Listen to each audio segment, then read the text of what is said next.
Dr. Kelly. How are you today? I'm fine, thank you very much. It's great to be here.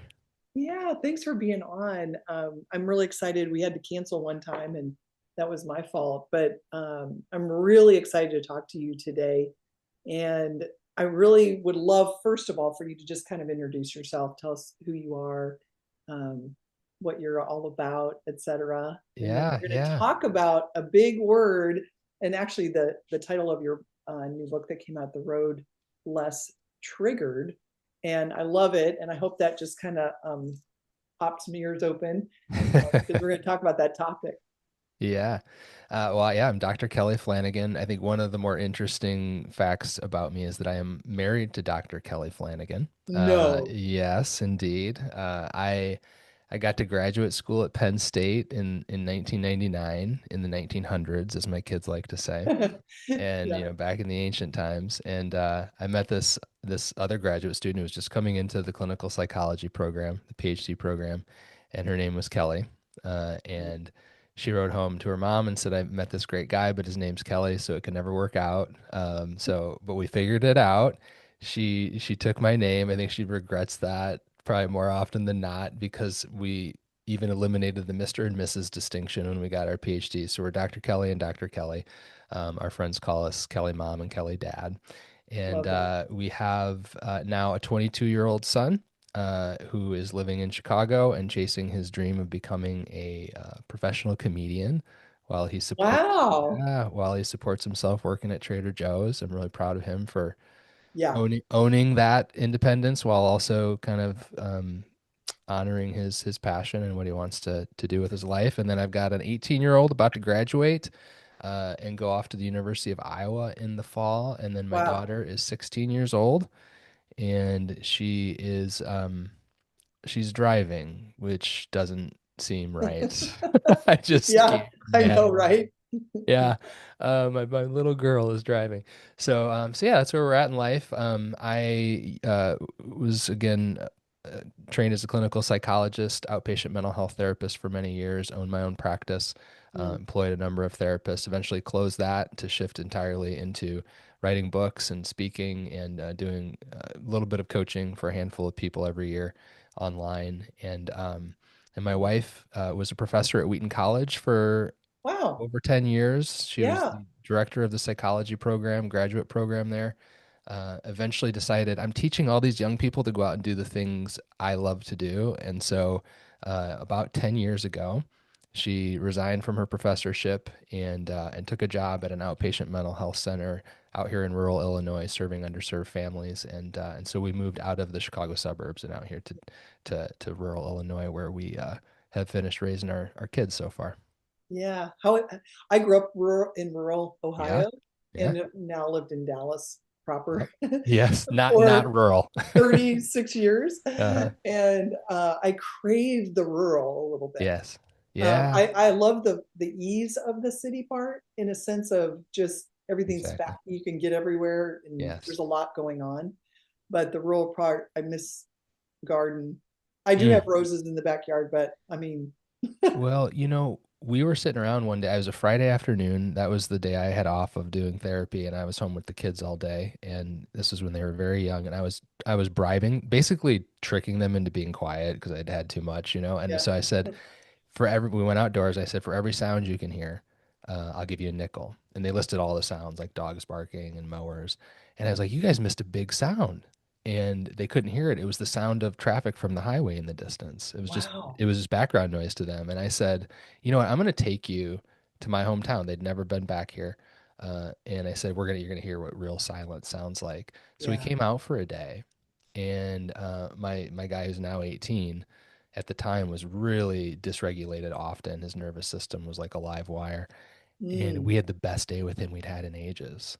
And so Wow. we're like, let's go out there again next weekend. And it eventually ended up, we came out to the sort of that peaceful, lower sort of pace and lower energy of rural America. And it was soothing to him. And we just said, let's just do it for good for a while. So we've been out here 10 years now.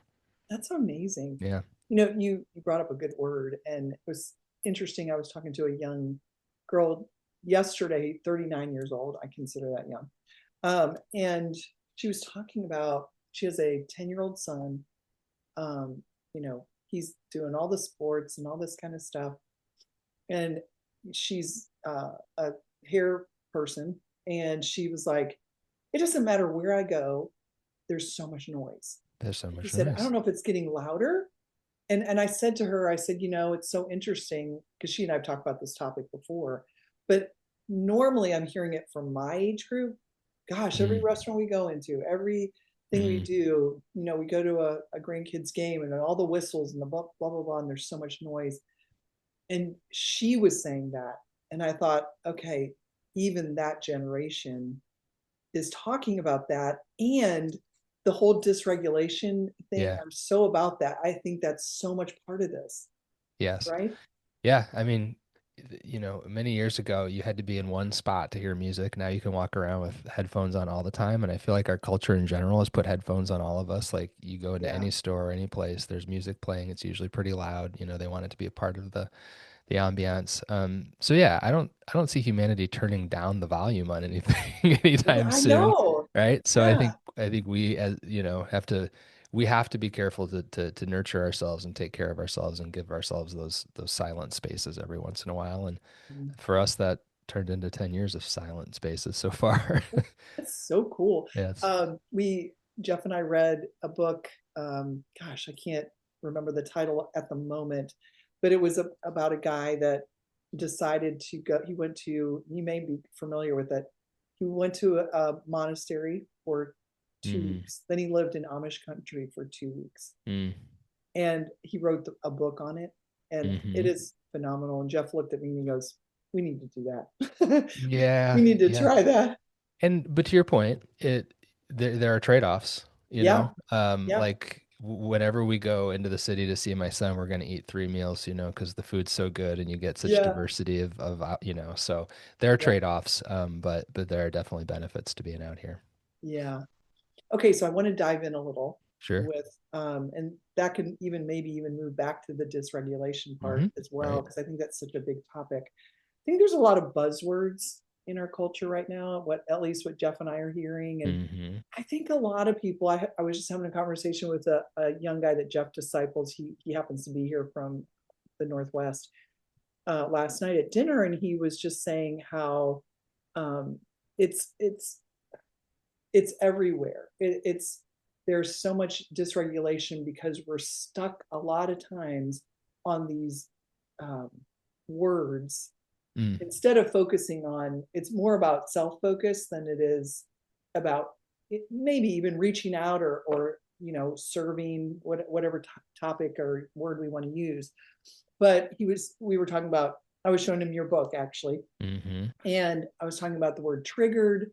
I was talking about the word boundaries, and words like that. I'm not saying they're wrong, but I think they're being overused to the point Yeah, where a lot of people aren't growing because they're so stuck on the words. Well, sure. like you said earlier about just the word triggered triggers me, kind of thing, right? Yes, So ironically, yes. yeah, Yeah, well, and when I decided to put the word triggered on the cover, I knew I was going to have to address that reality yeah, very early on in the book. So I think it's at the top of page 2. I yeah, say I say triggered has diverse meanings for lots of different people. Uh, I mean, I'm a clinical psychologist, so in that sense, triggered is a clinical word. yeah. It refers to people with a severe mental health diagnosis called post-traumatic stress disorder. A Mhm. very few number of people actually, because it's a rare disorder. Yeah, And it's the Vietnam veteran who hears a car backfire and is immediately transported back to Vietnam. sure. That's a trigger. Yeah. On the other hand, you've got a TikTok influencer who gets the wrong kind of cold foam at Starbucks and is now broadcasting to a million followers that they're triggered. I'm And- triggered. right? This And foam, I don't know. in that sense, everybody's triggered all the time because it's starting to get used as a way of saying I didn't get what I wanted, Yeah. and that's not really useful.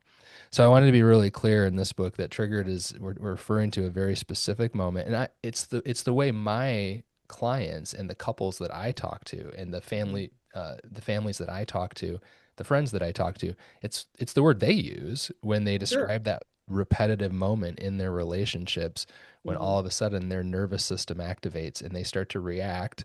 And Yeah. it feels like the moment sort of hijacks them, and now they're back in Yeah. the same old pattern with this person. So that's that. I'm using it in the way that the people I help use the word. Um, and I like to be clear that triggered, the way I'm talking about, is really has three stages to it. The first stage is the physical, is the nervous system activation that happens Mhm. in a given moment. Um, and it doesn't really matter what triggers that, no pun intended. It could be an innocent comment like you left the toilet seat up again, or it could be somebody cutting you off in traffic, but there's that physical nervous system activation. The next is the emotional step in the process, which is we close our hearts to what's happening here. We Mhm. basically say, nope, done participating in this. We enter sort of a state of resistance against what's going on. And relationally, that usually means we sort of personalize what's happening. We start to react defensively, Mhm. right? And now we're Yeah. off to the races. And then the third piece, which most people don't realize they have, is the sort of there's the physical, the emotional, and the decisional. It's the decision to Mm. allow our heart to continue to close and to Mhm. continue to stay in a state of resistance against what's happening, which Yeah. inevitably sort of escalates the nervous system response, and then you really are off to the races. And so Yeah. what I wanted to do with this book, I mean, you're not going to change your nervous system. You're going to have a physical reaction to things that feel threatening, right? Mhm. And we want that. Like if you're walking through a dark parking garage at midnight and you hear steps behind you really quickly, you want your nervous system working properly. Sure. I also believe God gave us a heart that opens and closes because He wants us to be able to close our hearts if we have more than we can handle. Yeah. He wants us to be able to sort of create that safe space for ourselves if we need it. But we have a choice Mhm. to do that or not. And a lot of us don't realize we have a choice. So we're walking around in the world with our Mhm. hearts either closed all the time Yeah. or on a hair trigger all the time. And so Mhm. we're constantly getting sucked and hijacked back into that moment of reactivity. And so I wanted to with this book give people a process that can Mhm. help them bring their higher mind back online so they Mhm. can make a choice about whether or not they let this escalate like this in the Yeah. moment, not like tomorrow when all the damage is done, but like in the moment. In the Let's moment. restore your Yeah. sense of choice in that moment. So, just a side note on that, then, Kelly, do you feel like part of that also then is um, activating the whole anxiety piece of all this? Because the other thing I'm noticing is not so much in my age group, um, but in the really, I want to say me, I don't know about 20s. I don't count a lot of 20s, but like Hmm. 30s, 40s, a little bit 50s. Um, just everybody's anxious. It's like the Right. anxiety piece is just huge. It feels like Yes. me. Everybody's Well, anxious all the time. yes. And I think it's important, like when you say you're anxious, I've never met anybody who said they're anxious Hmm. when their nervous system wasn't activated and their body wasn't in a very uncomfortable state. Yeah, Like, good. you can think about the future, but if Hmm. your body is feeling peaceful, you don't say I'm anxious, you think I'm contemplating, right? Yeah. Hmm. And so we're all anxious. I'm anxious as a way of saying my nervous system is activated. And the reality is, and this is what we're up against. I mean, we are all carrying devices around in our pockets that we're on Yeah. about 6 to 8 hours a day, and those devices are specifically designed to activate your nervous system. And there's a reason for that. When your nervous system is activated, the lower part of your brain takes over, Hmm. and that part of your brain is designed to focus intensely and respond decisively to the thing that is activating your nervous system. So if your phone can activate your nervous system, then you will stay focused on your phone, It's crazy. right? Yes. And you know, most of the wealth that is made in that digital space is based upon your attention and being able to convince marketers that they can keep your attention. So there's a vested interest in keeping your nervous system activated all the time, Hmm. and as frequently as possible. And so, yeah, we're more nervous. Our bodies are activated all the time right now. And what that means is like if if you can handle, you know, a 9 out of 10 internal arousal before you become reactive externally, Mm, that means you're coming back home at the end of the day already at a 9 out of 10. And it's not yeah, going to take much to tip you over the top, right? yeah. So we really do have to restore a deep awareness of our bodies, our Mm, capacity to take ownership for regulating them, and giving ourselves a little bit more sort of bandwidth and margin yeah, to not be as reactive as we are really being encouraged to be. yeah. Thanks for that reminder. Yeah. Even just how you explained the brain stuff. I know that, but I wasn't like I forgot, but that was a great reminder. Yeah. Um, and you Most know kid, I what? I mean, most love what you Yeah, I was just gonna say said. most kids will jump off of a video game and be more reactive. And Yeah, and the yeah. temptation is to want to punish that behavior, Hmm. but the reality is they don't have a sense of choice over that in the moment. That video game has overstimulated them for so long that their nervous system is on a red line, Yeah, and any additional input or stimulation is going to tip them over. And so you're gonna have to like actually, instead of punishing them, yeah. help walk them through how to regulate that nervous system, and then you won't get the reactive behavior from them. That's amazing. One of the other things that you just said was huge is we we have to take ownership. Yeah. Yeah. That's a big word. I, I I was I working. also think, and I don't know if this makes Yeah. sense, but you know, it takes a lot of effort and work to do this stuff. And I also It think does. there's a lot going on in our culture where everything, it feels like a lot of people just want everything to be easy and not a hard thing to do or to put in a lot of effort, things like that. Hmm. And I think that's a big key to this is taking ownership of this. Like you have to actually do some work. It is. I think it's the pivotal thing in relationships. Hmm. Is taking personal ownership. I said to a couple I was working with just the other day, they were taking ownership of their part in their pattern for the first Love it. time I'd ever seen them mutually doing it. Right. Wow. I know. And I was like, guys, that's pretty much the whole game. Like That's a if blessing. Oh my right? Like gosh. if you can Yeah. continue to take that kind of ownership, Yeah. then your patterns will continue to change. And it's huge. The hard thing again is when your nervous system is activated, Hmm. you are being you, every every part of your physiology is training you to focus out there on Yes. what is threatening you out there rather than dealing with internally what's going on in here. And so that's why the first part of the process I lay out in The Road Less Triggered is really helping the reader understand and opening the reader up to taking ownership for, oh boy, I have to regulate before I relate. I have to Yeah. calm before I connect, right? Because the Yeah. temptation is so much to connect in order to get calm, and that has worked 0 times in human history. So Oh my God. 0 times. 0 times, I That's a big guarantee it. number. Yeah, like, and so yes, taking ownership for getting yourself regulated before you try to relate is really, really key to any relationship. Okay. So you mapped this out a little, right? Like how Hmm. to do that. Yeah, yeah, So let's yeah, talk about that. yeah. I do. Yeah. So I think some of the secret sauce to the process that I lay out here is when most sort of guides when it comes to being triggered usually starts at the moment you're triggered. Hmm. And I mean, we all know what that feels like. It's like trying to Yeah. put a cat back in the bag, right? It's really hard once your nervous system is off and running to reverse it. Takes some Mm-hmm. time and space to do that. So one of the first things we talk about in the book is how body body awareness, something called interoception, which is your Mm-hmm. sixth sense. It's your capacity to tune into your body's sensations. There's data, and I present it in the book, that shows you it can give you an 80% earlier warning that you're about to be triggered, Yeah, I read that that. right, than if you just sort of wait on your five senses to watch this thing unfolding. Mm-hmm. And I say that to people, and they're like, I don't know if I have any interoception. And my answer is, if you haven't wet your pants in the last day, you have interoception because you have it, you're just not conscious of using it. Yeah. Interoception is what happens when your body unconsciously says, oh, my bladder's full and I have to go to the bathroom. And Yeah. so you go do it.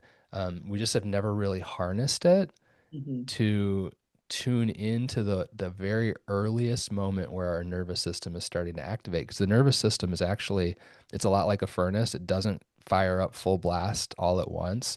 Yeah. That pilot light usually kicks on, woof, right? Yeah. And you sort of feel that subtle rumbling in there of the nervous system. And so when you start to recognize the fingerprint of your nervous system activation in your body, it can give you an 80% earlier warning that, oh, I'm about to do that thing I do, right? I'm about to react in that way. And so I talk to people about paying attention to their bodies from their waist to their temples. No one ever said, you know, I got triggered and my toes cramped. It just doesn't happen down in that part My of the calf. body. Oh, oh no. No, never had zero, Yeah. again, zero times. Yeah. It's that clenching in the stomach, it's the tightness in the chest, it's Mhm.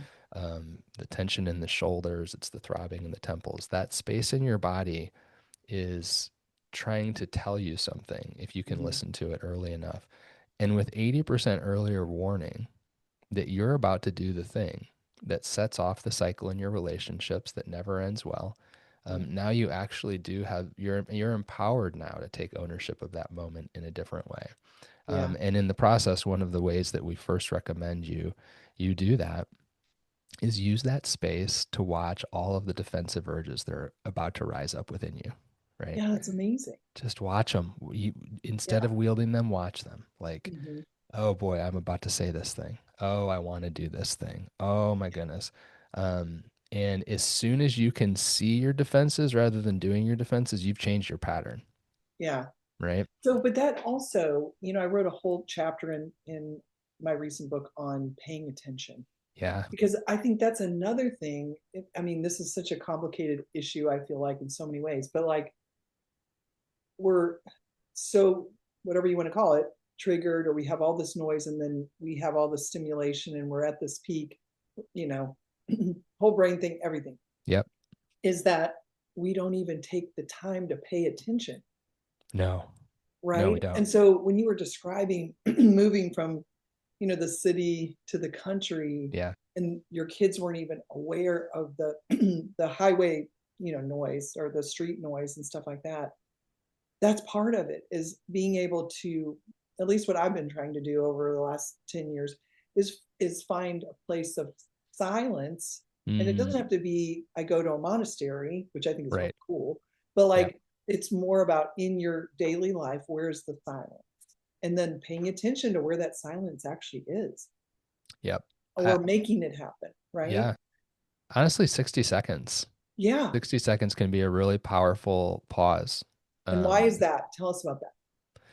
I'll extend it to 90 seconds to be consistent with the data. The data shows that any emotion, when you allow it to pass through your body without sort of clinging to it or engaging with it, um, the chemical reaction that emotion is passes through the body. So Yeah. whatever you're starting to feel in the nervous system, if you can just pause for 90 seconds and not give any energy to that, just allow that to move through, you're going to Yeah. discover yourself in a different emotional state on the other side of it. Um, and we establish that 90 seconds by watching what we are tempted to do rather Mm-hmm. than doing it. And you know, also, I mean, by the way, in our house, Mm-hmm. like when someone says, "Give me just a second," and they put their hand over their chest and you see them breathe deeply, that's what they're doing. They're Yeah, taking that's personal amazing. ownership. Yeah, Yeah. they're taking personal ownership of regulating their nervous system, letting the emotion pass so they can show up differently. And you don't have to no one has to personalize it. Like this is them loving you by Yeah. doing the work to get their heart back open so they can stay in connection. So giving yourself 90 seconds to watch your defensive urges, take the couple of deep breaths that regulates the nervous system, and Mhm. then resume the conversation. Yeah. Now, admittedly, Mhm. sometimes it takes a little longer than that. Yeah. I had a moment like 6 months into practice, like really intentionally practicing this. Um, I had an afternoon where I was so proud of myself. My wife had been telling me for years, Kelly, really want you more present at home, and you love to work, I know. But so I had an afternoon where I had someone cancel the last appointment of the day, and I didn't rebook anybody. I was so proud of myself. And then I There volunteered. you go. Yeah, I volunteered That's to step good. in. I'll take the kids to carpool, and when you get home, I'll have a glass of wine waiting for you, and then and doing all the things. So proud of how I was showing up as a husband and a father. And I sat down to the kitchen island while my wife was boiling green beans for dinner. And I said to her, this is the last book launch. I said, "Hey, I got a question about my book launch." And she looks at me and she goes, "Do you ever stop working?" Oh, Yeah. devastating. in large part because I thought I'd performed really well and I had Yeah. now earned her approval, which is a dangerous uh, sort of deal to think you've hatched with anybody. But yeah, and I said to her, I said, "Ooh, that was triggering. I'm gonna go to the other room. I'm gonna take a couple breaths. I'll be right back." And I thought I'd be back before the green beans were done boiling. Took me 48 hours. Wow. 48 hours. Because Yeah. every time I started to think about the comment again, my nervous system would activate again. Wow. Um, During that time, we talk about taking pauses that are non-punitive. Hmm. And because a lot of pauses in relationships are like, oh yeah, well, I'll show you. I'm just going to Yeah. step away and not talk to you. So I was careful to text her and say, hey, I'm not punishing you for anything. I'm just really, this one's a hard one to work through. Um, and after 48 hours, I was able to sort of like revisit that scene again in a regulated way, own my part of that. Um, Turns out my wife's not a vending machine where I can put a few good behaviors in her and get total approval out of her, and that's My fine. husband would say that too. Yeah, yeah. And and so just the grace to go, hey, this might take longer, Yeah. um, and that's fine, but don't compromise on your commitment to regulating before you relate. Yeah. Do it and do it consistently, and just let your people know why you're doing it. Yeah. That's amazing. And then, so for you, I'm just kind of looking at that. Part of it was you felt kind of not necessarily condemned for it, or just like, well, gosh, I'm a hard work. What were you? Great I want to question. trigger you now. Great question. Well, so you're intuitively recognizing that once you're regulated, Yeah. the next part of the process is to really use some of the calm space, not just Mhm. to reconnect with your people, but to really get more connected with yourself and what was Yeah. going on for me emotionally, like underneath the hood of that Right. reaction, right?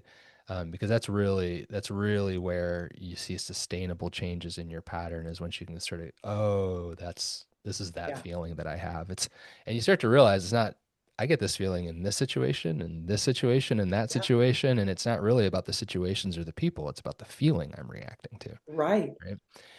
Yeah, so for me, I Good. mean, what I can tell you is that most of us, when we really just give ourselves some time to sort of settle into the emotion underneath the triggered moment, um, it usually comes down to loneliness Yeah. in some form or another. Like I say, loneliness has three pillars: feeling unseen, Hmm. misunderstood, Yeah. or unsupported.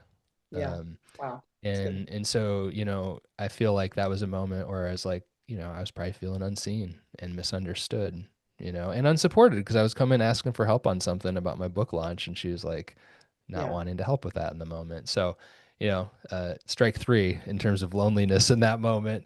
Yeah. And I reacted, and what you start to realize is that loneliness is something that we've all been managing in one form or another Hmm. from childhood on, no matter what. And and we've all developed these little projects to minimize our loneliness in the long Yeah. run, right? And those projects, you could just call them personalities. But I'm an Enneagram 3. I'm an Okay. achiever.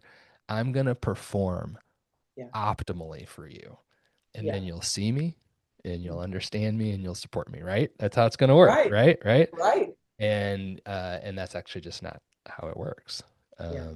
all the time. And so we have to learn how to sort of be with the disappointment, and how to learn how to be with that loneliness and that sense of being unseen, misunderstood, and unsupported.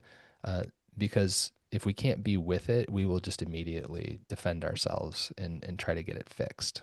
So And then we want to learn how also, to be with it. Kelly, like, I think too, I mean, you and I could probably have 3 or 4 episodes on this, but which we might, That'd be great. because I have a feeling we're going to get some really good response on this. But also that that particular situation that you just described, there's also things from our past, right? That can also play into some of this. Like, for Yes. me would be like, I didn't have emotional connection in my Yes. family growing up. I was parentified at the age of 3. I learned in EMDR because I Mm, have 4 siblings under me. Anyway, lots of sure. stuff. Mom not emotionally available. And Mm-hmm. so some of mine plays from that too. That's right. And That's again, right. we don't have to analyze this stuff to death, but we have to know it in order No. to recognize where we're at, right? Yeah, exactly. Boy, again, intuitively, in the process, the next step after recognizing that you do have a pain point that's being stirred up within you is recognizing that that pain point probably has been with you for a long time, way before Yeah. this moment, right? And even probably before this person. I think a lot of times, by the time we're in our early 20s, we're getting ready to marry somebody, we're Mhm. busy trying to build careers and just survive in the world. We've forgotten that we were pretty lonely back when we were Yeah. growing up. And yet, this person we're with sort of does something miraculous to us that we can't really explain. So we're like, I want to live with you forever, right? And what they did is they made you feel really unlonely for a little bit. Yeah. But inevitably, life and reality starts to creep in, and that lonely feeling starts to creep back into a marriage. And what we do is we blame our partner for causing it, Of course. right? Yeah, Yeah. versus saying, oh, wait, this feeling predates you, Yeah. and you really evaporated it for a while, which was great. And now that you're not evaporating it so much anymore, but I don't need to blame it all on you. I can Yeah. actually, again, take ownership for becoming more familiar with the thread of that loneliness through my story. Yeah. And then, as I say in my book, True Companions, we, a big part of companionship is sharing your loneliness, not taking it away from each other, but sharing it, just going, oh, Yeah. this is me feeling lonely again. Let me tell you about that. Oh yeah, I felt my wife last night. She's on a car trip home from spring break, and there was a bit of an emergency, and she called like 3 times. My son, myself, and by the time I got her on the phone, she was really upset. Okay. And right, and Yeah. in the past, I'd do my defensive thing. I get triggered, do my defense, like, hey, I didn't do anything wrong. I'm Yeah. holding down the fort here at home, and here you are. And instead, I'm going, oh, she felt really lonely and abandoned for about 10 Yeah. minutes in the midst of a stressful thing, So Yeah. I can see my own loneliness in those moments. I can see hers, and all of a sudden you're off the treadmill of shame and blame, and you're connecting about how Mhm. loneliness is getting stirred up inside of you and how it's connected to your past. Well, and also just even scripturally, carry one another's burdens, right? So that can Yes, fit in that, you know? that's right. I think That's that's right. that's a really key thing. And it's not always, you against them. Yep. And I think and that points to your whole topic of defensiveness, because you've written some in that as well in this book. So talk about that a little bit.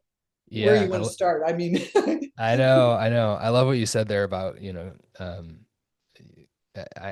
hear that so often when our partners get reactive and dysregulated, mhm. and you hear like, "Hey, this is your baggage," Yeah, right? And one of the things I'll say is, "You're right. You didn't create their baggage. They may right, be blaming you for creating their baggage in this moment, but you didn't, and you don't have to defend that.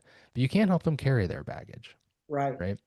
And I think one of the most powerful ways to help our partners carry their baggage is to practice compassion. And I mean that in a very specific way.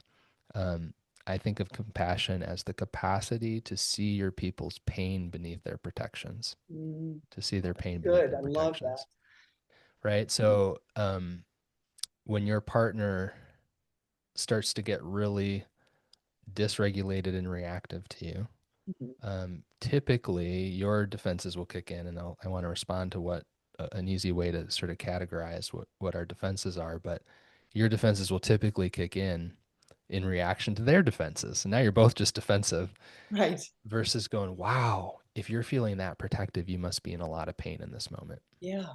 Yeah. And suddenly there's a total shift in the energy and the presence that you bring to that moment. It's like, Yeah. oh, you're in pain. I can Mhm. relate to somebody who's in pain. I can hold space for that. Yeah.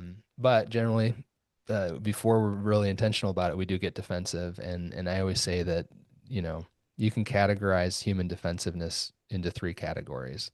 Most mammals on the planet have two, fight or flight. Um, Mhm. and I say, so I call them hiding and fighting. But we human beings have got this wonderful frontal lobe that a lot of other mammals don't. No other mammals have, Yeah.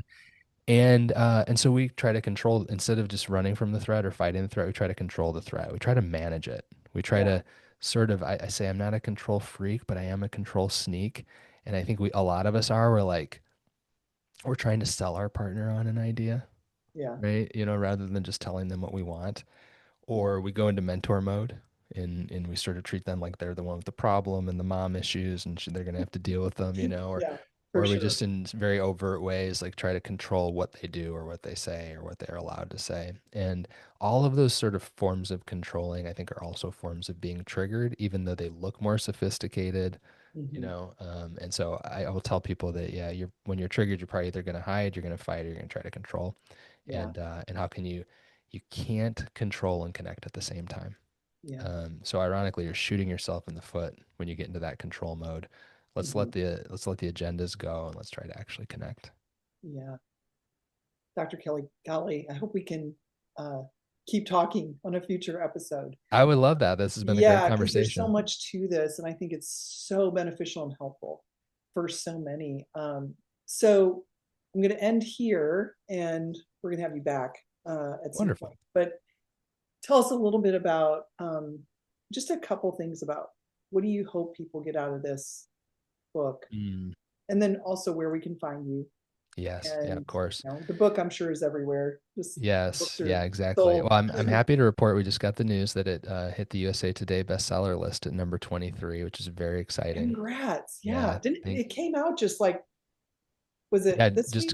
just a couple weeks ago. Yeah. Yeah, a couple weeks Yeah, ago. exactly. Oh, Yeah. by the way, something you can't find in a rural town, USA Today newspapers. I Oh, wanted to get a paper copy of it and yeah. they don't exist. Not. They don't carry them in town. So Oh no, friends from all over the country were sending me USA Todays, which was great.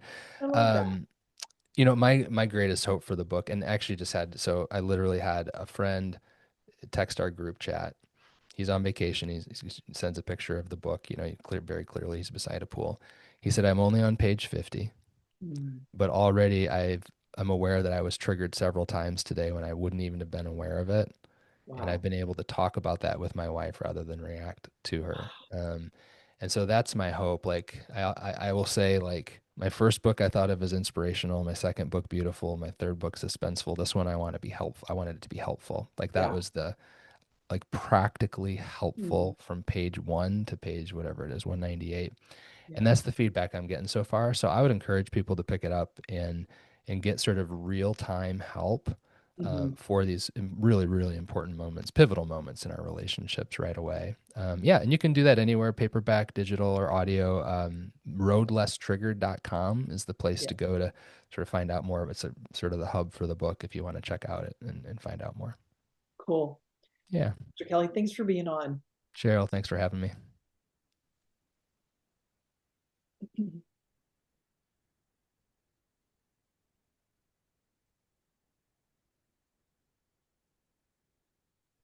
Awesome. Success.